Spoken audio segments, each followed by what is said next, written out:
for a nice neon vibe. So I'm going to hop over to Finder or Explore on Windows, grab this image from Adobe Stock, and simply drag it directly onto this square. That looks pretty good. And of course, if I need to, I can always double click into this box and adjust the scaling like that. Now we will be adding two icons right here at the top, one on the left, one on the right, but we will get to that a little bit later on. But what I do want to do, just to make sure that we can align all of our items, is drag out some guides. So over on the left, I'm going to hover right in this area and drag out a guide, let's say around 32 pixels from the left, and also one 32 pixels from the right. Perfect. Now, in front of this banner, we're going to have many elements, including a container that's going to house the content that we're going to be adding later. So with the rectangle tool, one more time, I'm going to drag one out. I'm going to leave a little bit of room right down here. So I'm going to drag one from about here all the way down to the bottom right-hand corner. And to keep with our nice dark vibe, I'm going to open up my color picker, sample a color right down here. Maybe I'll add a little bit of blue to this design, just like that. And then what I want to do now is bring in some of the color from this banner at the top so that it spills into the top of this container. So with the container selected one more time, right down at the bottom of the Properties Inspector, I'm going to enable a background blur. Now the default settings are looking a little bit off, so we're going to make a few changes. First, I'm going to go ahead and increase the amount of blur all the way to 50. I'm going to set the brightness right at 0. And then I'm going to increase the effect opacity right here at the bottom to bring back some of that color, this darkish blue that we set just a few moments ago. And now if I deselect the shape, it's looking pretty good, but there's a few additional changes we might want to make, including to the border, and we may want to give it a little bit more of a rounded feel. Now in terms of the border, what I like to do with these darker shapes is set the border color to a pure white, and then just bring down the opacity somewhere around 5 to 10% looks pretty good. And I might want to bump up the size just 1 pixel. Now to round out the shape, I can either select the rectangle and then use these handles on the inside to add nice rounded corners, or if I want more of a custom curve, I can double click on the shape to convert it into a path, add a point right about here in the middle, and you'll notice if I just go ahead and move it, it's a pretty harsh line, so I can double click on it just like that to create a nice curve. And I can either move this one up a little bit, or I can select the ones on the ends and move those down. And if necessary, you can also adjust the curve by clicking on that middle point and pulling on these handles. Now, if you really want to make sure that that point was added in the center, you can drag out another guide that will snap, and if I double click, it's looking a little bit off, so I'm going to pop it right there. Command and Control semicolon to hide your guides. All right, next up, we're going to move on to our profile photo, which is going to go right here in the center. So with my ellipse tool, shortcut key E, I'm going to drag one out, holding down my Shift key as well. Pop it in the center right there. And with that in place, we now need an image. So back over in Finder, I'm going to hop over to this folder here where I have some great looking toy faces, including one that I purchased of me. So I'm going to pop that directly into this shape. And now to add a little bit of separation between not just this shape, but a shape we're going to be adding in a moment, I'm going to set the border color to a nice dark color and increase the size quite a bit, and I may want to push it on the outside as well. Now, as I mentioned, I may want one more shape in the background, and this would indicate whether or not this user has a story available. So I'm going to go ahead and duplicate the shape that I currently have, Command or Control D, and instead of a solid color for the fill, I'm going to go ahead and choose a linear gradient. And the top color is going to be this nice reddish pink, and then the bottom color is going to transition to more of a purple. That looks pretty good. I'm going to make sure to move this to the back. I'm also going to rename this Story, and then make it a little bit larger. Perfect. That's looking pretty good. I'm going to go ahead and group both of these elements and call this user. I may want to make this a touch small. Next up, right below this user, we need the username. So with the text tool, shortcut key T, I'm going to go ahead and type out Howard Pinsky. Now in terms of the styling, I definitely want to switch this over to a more of a white color. And then for the typeface, I'm going to go ahead and switch this over to Sophia Pro. I'm going to bump up the size of this to around 24 pixels. You can also control this right here directly on your canvas by pulling on that handle. You know what? 32 looks pretty good as well. And I may want to bump the weight up to around semi-bold. And finally, just in case I do want to make changes to this name, I'm going to make sure to center it. Great, now right down below, I'm going to duplicate this shape, and I'm going to add in another text layer for my hometown, which is Toronto, Ontario. Now, because this is secondary information, I definitely want to make this a little bit smaller, or quite a bit smaller.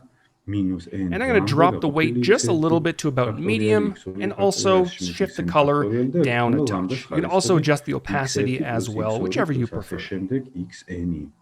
And then make it a little bit smaller, and then move it on up. Now, down in this area here, we may want a description or a user bio. I'm going to go ahead and turn my guides back on. And with my text tool one more time, shortcut key T, I'm going to drag out a box right across this artboard so it snaps into place. And now I can start typing out my bio. All right, I'm going to go ahead and shift the color back up to white, but everything else looks pretty good. I'm going to leave it as that. Now I'm thinking right in this area here, I may want to display some of the users that are either following me or I'm following them. So with my ellipse tool one more time, I'm going to go ahead and draw one out right about here. And since we want a few additional users going across this artboard, this is a perfect opportunity to use a repeat grid. So right at the top right-hand corner of the Properties Inspector, I'm going to go ahead and press Repeat Grid, and I can drag out a few additional ones across like this. And once I have a few more, I can hop back over to Finder or Explorer, and I do have a few additional users selected. I can drag them directly into XD. Now what I'm thinking is I may want them to be overlapped a little bit. So hovering in between any of them, I can simply drag them on back, just like that. And then to add a little bit of a border in between each of them, I'm going to go ahead and sample this background color, and then increase the size in the Properties Inspector. And now to complete this area, I may want right over here to the right, the amount of users that are following me. So with the text tool, I'm going to go ahead and type out 25.4K followers. Now for the styling of this particular text layer, I definitely want it left justified. And then to focus in on the amount of followers, I'm going to select just that area and then bump this up to bold. And if I pop this into place, I'll go ahead and snap it to the right guide. And then if I need to, I can always adjust the spacing. All right, I'm going to go ahead and pop these into a group, call them followers, and shift this up ever so slightly.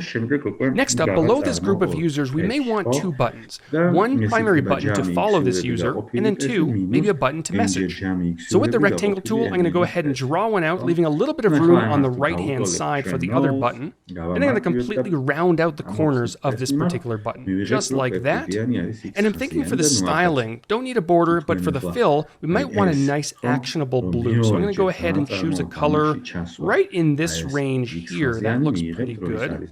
And now with the text tool, I'm going to type out the word follow. Now since this is the primary call to action, I will increase the text just a little bit, bump the weight up to bold, center it, and make sure it's in the middle of this button. It's looking a little bit chunky, so I'm going to go ahead and just slim it down just a little bit like that. And check out my preview at the top right-hand corner to make sure everything is looking okay. Great. Now, over to the right, we may want one additional button. Again, with my ellipse tool, drag one out, holding down Shift, so it's a perfect circle. And for this one, I may want it to blend in just a little bit. So I'm going to go ahead and choose a nice gray color right there. And in the center of this, we now need an icon. So in the plugins panel, right down at the bottom left-hand corner, I do have the Icons for Design plugin installed. I'm going to type out envelope. And this icon right here looks pretty good. I'm going to pop that into place, set the fill to white. And I definitely want this a little bit smaller, so I'm going to shrink that down like that. Now, back in my Layers panel, I'm going to make sure to organize some of these icons. This one is going to be called Message, and this one is our button, which is called Follow. I'm going to make this a little bit longer, like that. All right, so we have a lot of content up here at the top. What I want to do now is start organizing it a little bit more, so I can not only adjust the spacing all at once, but I can also rearrange some of this content as well.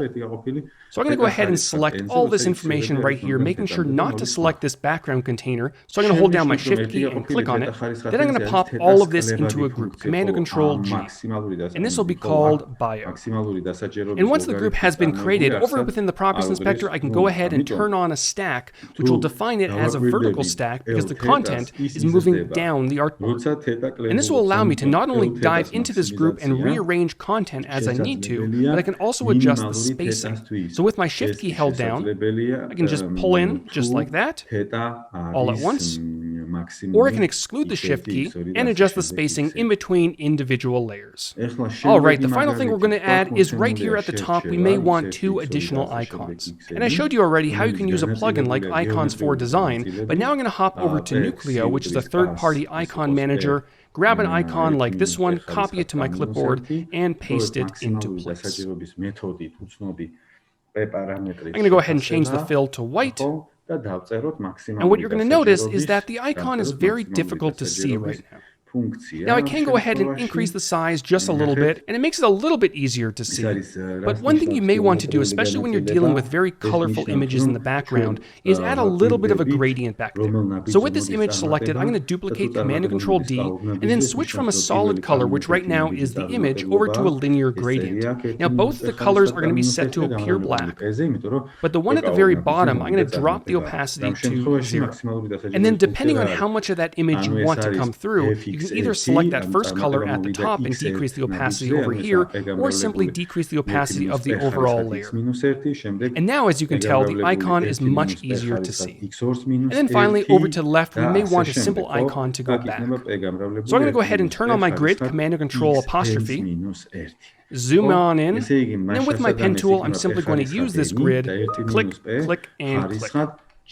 Now within the Properties Inspector, I'm going to set that border to white, increase it quite a bit, round out the caps, and round out the joints as well. And if I take a look at the preview, play button at the top right-hand corner, that's looking pretty good. I may want to make it a little bit larger, and then increase the size a touch. And previewing one more time, we can check out our completed profile. And that's how you can build out a profile screen using Adobe XD. Well, most of it at least. In the very next video, we're going to be building out some content cards and exploring how scroll groups can help you interact with them. I'll see you soon.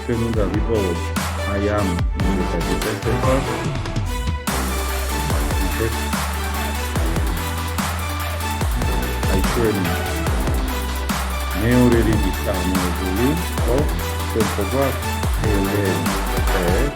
და ამისი შტრიხი, ხო გვაქვს, რომელიც არის n გაყოფილი p-ზე მინუს ჯამი x იურები მინუს n გაყოფილი 1 მინუს p-ზე. აი ეს გვაქვს. ეხლა ჩვენ გვინდა აი ამისი მეორე წარმოებული, ხო? და ანუ აი ამას გავაწარმოებთ. ეს ხო იქნება n p შტრიხი მინუს ჯამი x იურები მინუს e, აი ეს შტრიხი. ეხლა ჩვენ მარტივად ვიცით n-ი გავა, იმიტომ რომ არ არის დამოკიდებული, აქ არის პრაქტიკულად p ხარისხად -1, ამიტომ ეს იქნება -1 ხარისხად p -1 განმავლობი p ხარისხად -2-ზე. შემდეგ აი ეს ჯამი x-იური -n-ი გავიდა, ხო? ეხლა აი აქაც ჩვენ ხო გვაქვს 1 - p ხარისხად -1 და ამის შტრიხი. ამიტომ აქ იქნება -n-ი გაყოფილი p კვადრატზე, აქ იქნება შეხედეთ ჯამი x იურები -n-ი, ეხლა აი ამის წარმოებული აქ დაჯდა -1, 1 - p ხარისხად 2 და გამრავლებული შიდა წარმოებულზე -1. მაშასადამე ნახეთ რა მივიღეთ ბავშვებო, ჩვენ მივიღეთ მინუსი რო გავიტანოთ n-ი გაყოფილი p კვადრატზე პლუს ჯამი x იურები -n-ი გაყოფილი 1 - p კვადრატში, აი ეს. ესე იგი ჩვენ ხედავთ რომ მეორე რიგის წარმოებული, აი ახლა ჩვენ აი აქ რო ჩავსვათ ამაში p ქუდიანი, ხო? აი ამაში p ქუდიანი, მეორე მხრივ ის რაც არის 1 გაყოფილი x ხაზიანზე, თქვენ ეს რო ჩასვათ, უკვე ნახავთ რომ ეს არის ნაკლები 0-ზე და მაშასადამე ეს არის უკვე მაქსიმუმი. გავიგეთ, ხო? შემდეგი მაგალითი ვთქვათ, მოცემულია შერჩევა,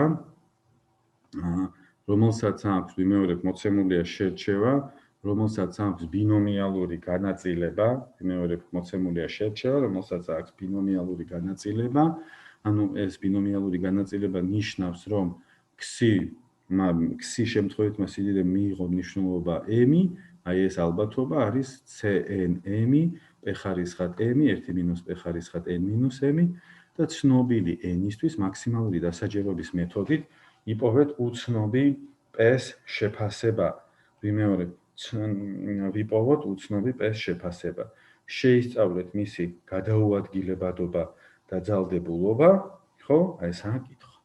კარგი, მოდი ახლა დავწეროთ ჩვენ მაქსიმალური დასაჯერობის ფუნქცია, ანუ ეს უკვე იქნება cn(x1) p ხარისხად x1 1 მინუს p ხარისხად n მინუს x1 და ასე შემდეგ cn(xn) p ხარისხად xn 1 მინუს p ხარისხად n მინუს xn. ხა რო დავაჯგუფოთ ეს იქნება cn(x1) cn(x2) გამრავლებული ასე შემდეგ cn(xn) p ხარისხად ჯამი x-იურებისა 1 მინუს p ხარისხად n პატარა n დიდზე მინუს ჯამი x-იურებისა. აი ამას ვალოგარითმებთ ახლა და ეს ნამრავლი იქნება ცალკე და ეს იქნება ლოგარითმი ამ ნამრავლისა პლუს შემდეგ აი ამისი ლოგარითმი დამატებული ეს ხარისხი წამოვიდა წინ ჯამი x-იურები ln p-ს და ეს წამოვიდა წინ და ln 1 - p. გავაწარმოეთ ის რაც p-ზე დამოკიდებული არ არის გაქრა და შესაბამისად მივიღეთ რომ p კუდიანი იქნება x ხაზიანი გაყოფილი n-ზე. ეხლა დავთვალოთ მათემატიკური ლოდინი EP კუდიანი, რომელიც არის ჯამი, ერთი გაყოფილი n დიდზე, ჯამი x-იურებისა, ეს უდრის რას? მათემატიკური ლოდინი x-იურისა, ეს მუდმივი გავიდა და დაგვრჩა ამის x-იურის მათემატიკური ლოდინი, ჩვენ ხო ვიცით არის n-ჯერ p, გაყოფილი n-ზე და მივიღეთ p, მაშინ სადამე ეს შეფასება ყოფილა გადაუადგილებადი შეფასება. ეხლა მეორე საკითხი იყო იქ აჩვენეთო, შეისწავლეთ ძალდებულობაზეო და აი ძალდებულობა ნიშნავს, რომ p კუდიანი მინუს EP კუდიანი, რომ ეს მეტი ანტოლი ეფსილონზე, შების უტოლობით ეს ნაკლებია dp კუდიანი გაყოფილი ეფსილონ კვადრატზე, გამოვიყენეთ აქ ჩვენ დისპერსიის თვისება და დაგვიჯდა ნახეთ np 1 - p, n პატარა კვადრატი, n დიდი კვადრატი, ეფსილონ და თუ n მიდის უსასრულობაში, ეს მიდის ნულისკენ და მაშინ სადამე p კუდიანი ისრაფის p-სკენ ალბათობით. და ბოლო მაგალითი განვიხილოთ ესეთი, თქვათ მოცემულია შერჩევა x1, x2 და ასე შემდეგ xn, რომლის განაწილების სიმკვრივეა fx-ი, აი ეს, და იპოვეთ მაქსიმალური დასაჯერობის მეთოდით უცნობი ლამდა შეფასება.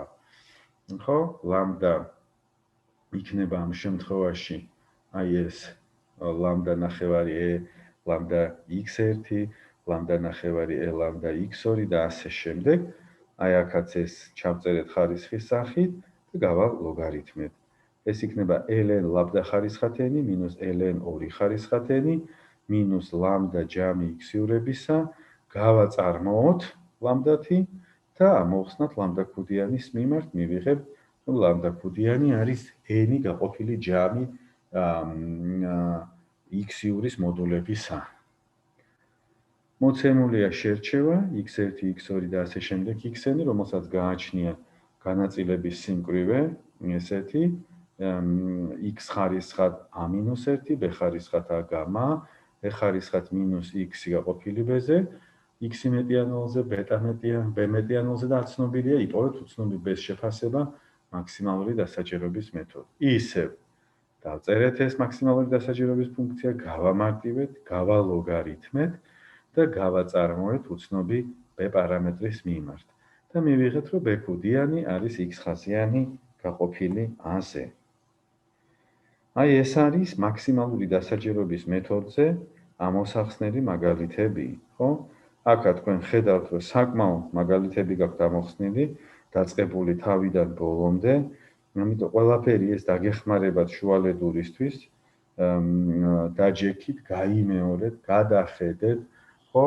შუალედურის შემდეგ ჩვენ ერთი შეხვედრა გვექნება და მერე ასევე გვექნება საკონტროლო წერა, ამიტომ ის, რასაც მოემზადებით შუალედურისთვის, ასევე დაგეხმარებათ საკონტროლო წერისათვის. ეხლა რა გაქვთ შეკითხვები და მე უნდა ავღრიცხო და ვნახო ვინ ესწრება. ბატონო პეტრე, მახსოვს წინა იმაზე ალბათობის თეორიაზე ესე არ გავაკეთეთ, მაგრამ ეხლაც ვსდი და ნახოთ რა გამოვა.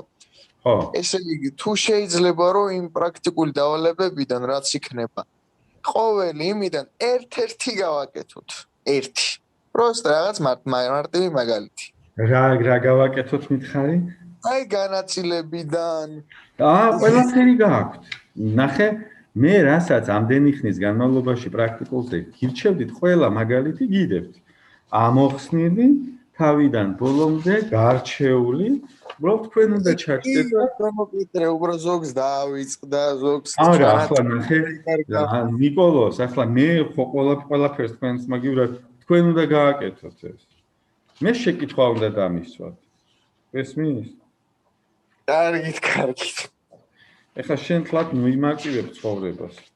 თორე მე შენთვის იქნება ეგ ცუდი. Так, ეხლა მე მინდა აღრიცხვის ფურცელი.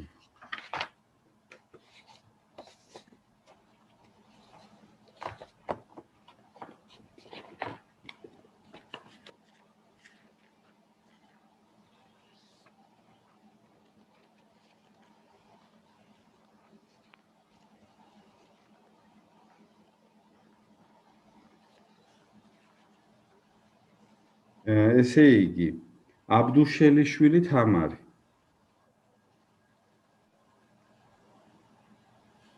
არზუმიანი ოფელია. ვარ. ბინატოვა სამაია.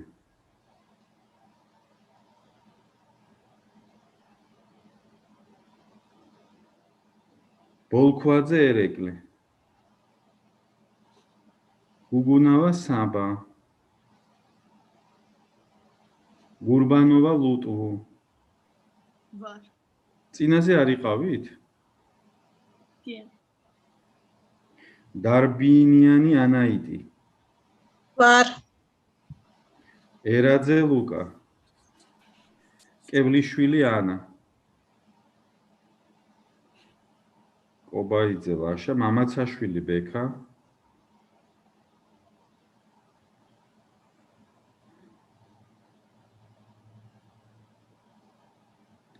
მირზაევა აფსანა.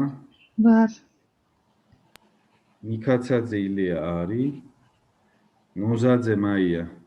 ვარ. პაპიაშვილი ანა. ვარ. ტაბატაძე ნინო. უბირია ანა. ფოცხიშვილი ალექსანდრე. ყურაშვილი მათე. შუბითიძე სალომე. ვარ. ჯავახიშვილი ნიკოლოზი არის და ჯინჯარაძე ლაზარე არის.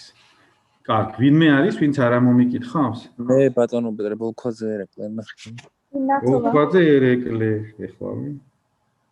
და კიდე? ბინატოვა სამაია. ბინატოვა ამოვიკითხე, მაგრამ თქვენ მაგ დროს ეზოში იყავით გარეთ გასული.